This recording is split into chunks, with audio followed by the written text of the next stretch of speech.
जो हमें उठा के पीटता था, मारता था, जो लड़कियों को उठा के ले जाता था, वो मान सम्मान वापस कर सकता है क्या?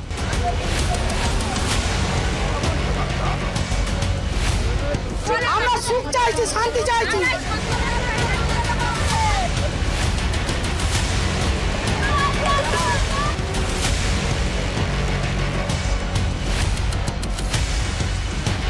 नमस्कार साथियों, एक नए वीडियो में आपका स्वागत है। साथियों, एक ऐसा राज्य जहां में महिला मुख्यमंत्री हैं, एक ऐसा क्षेत्र जहां की सांसद भी महिला हैं, उसके बावजूद उस क्षेत्र में महिलाओं के साथ वह घिनौना कार्य हो रहा है जो आज तक कश्मीर के हिंदू महिलाओं के साथ हुआ, केरल में हिंदू महिलाओं के साथ हुआ। ऐसा हर जगह हो रहा है जहां पर हिंदुओं की संख्या कम है और किया जा रहा है एक विशेष समुदाय द्वारा, और इसमें शामिल है राज्य के मंत्री, मुख्यमंत्री, अब पूरी सरकारी सिस्टम। आइए देखते हैं इसी महिला अत्याचार पर एक विशेष रिपोर्ट। वो रो रहे हैं, वो लोग बहुत परेशान है, अत्याचार हुआ है, उनको भी आने नहीं दे रहे। भ्रष्ट शासन, ये भ्रष्ट सत्ता, ये निश्चित रूप से ये देश, ये राज्य की जनता के हित के लिए नहीं है, ये अपने गुंडों को संरक्षण देने वाली है। इससे ज्यादा घिनौने काम कुछ नहीं हो सकता है।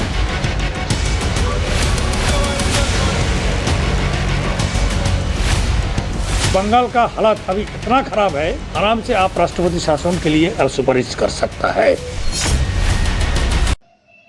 पश्चिम बंगाल का संदेश कालीकांड। वीडियो अच्छी लगे तो लाइक करें, हमारे चैनल को सब्सक्राइब करें। क्या पश्चिम बंगाल में भी अगर हिंदुओं को बचाना है तो बीजेपी की सरकार होनी चाहिए? क्या ममता सरकार हिंदू विरोधी है, भारत विरोधी है? इस पर अपनी राय कमेंट बॉक्स में जरूर बताइए।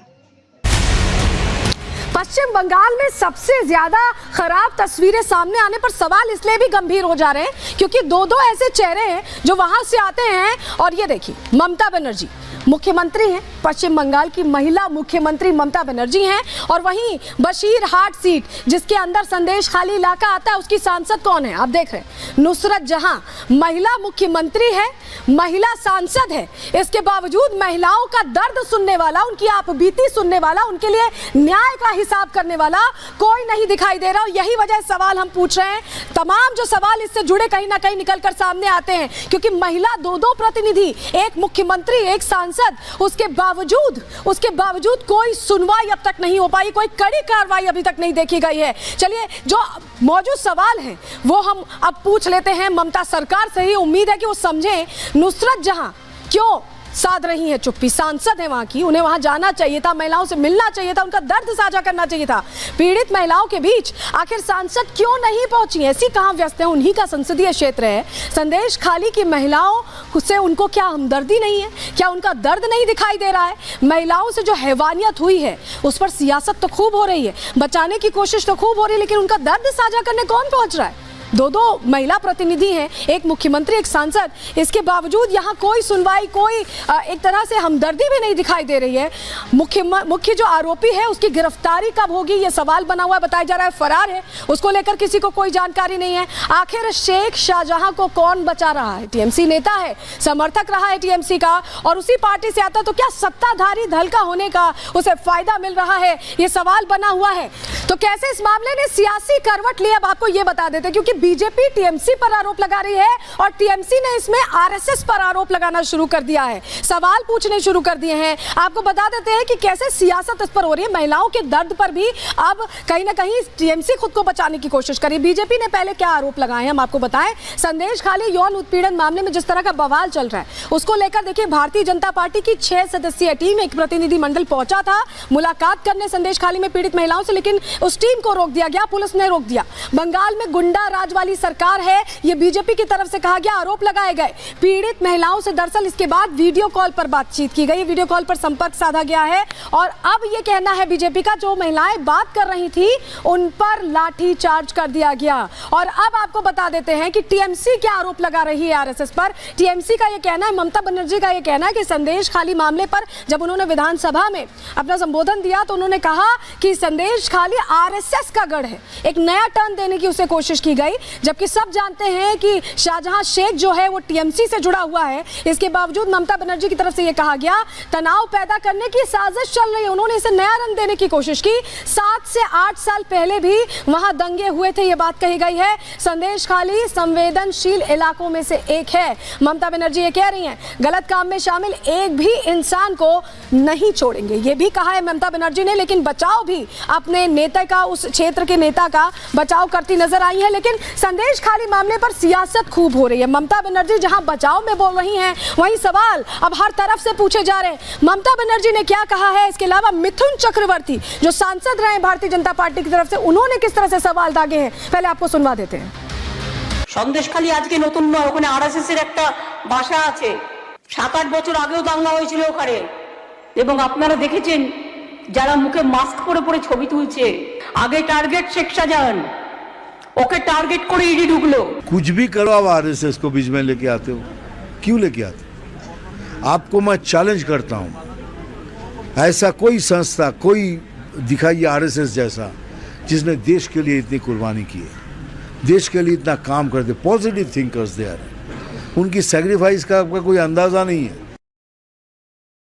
तो संदेश खाली की जो घटना है, अब इसको लेकर कहीं ना कहीं दबाव भी बनता नजर आ रहा है। लेकिन एक और तस्वीर, टीएमसी के एक सहयोगी पार्टी के एक चेहरे, ये देखिए अधीर रंजन चौधरी को आप देख रहे हैं, वो यहाँ बैठे हुए हैं। ये रामपुर में ही इन्हें रोक लिया गया है, ये भी संदेश खाली जाना चाहते थे।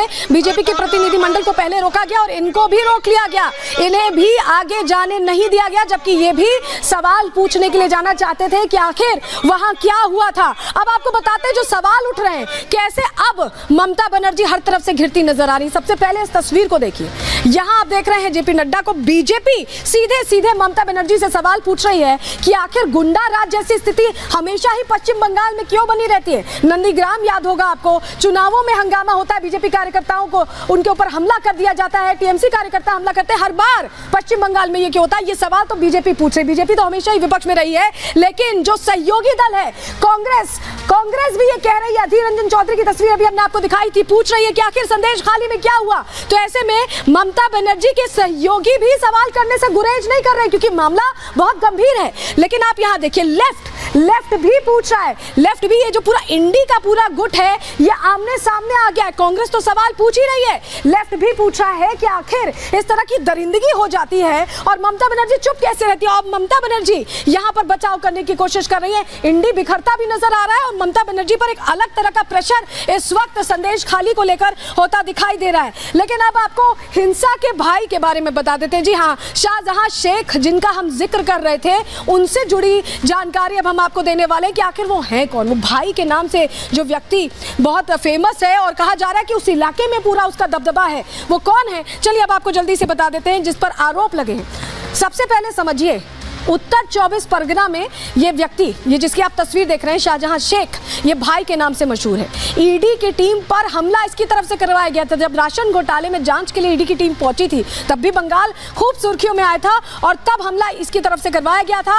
महिलाओं की अस्मत से खिलवाड़ का भी इसी शख्स पर, शाहजहां शेख पर ही आरोप है। शेख के इशारे पर ही कहा जा रहा है कि संदेश खाली में अत्याचार किया गया है महिलाओं पर, महिलाओं को जबरन पार्टी ऑफिस लाया जाता था, जबरन। बांग्लादेश फरार होने की आशंका शाहजहां शेख को लेकर जाहिर की जा रही है।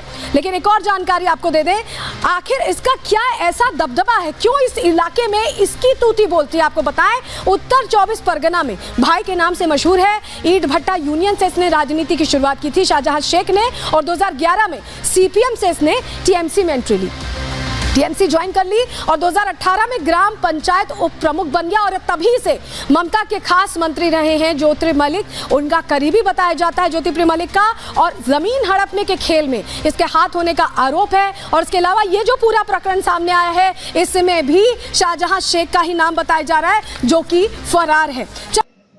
वीडियो अच्छी लगे तो लाइक करें, हमारे चैनल को सब्सक्राइब करें। वीडियो अंत तक देखने के लिए धन्यवाद। मिलते हैं अगली वीडियो में।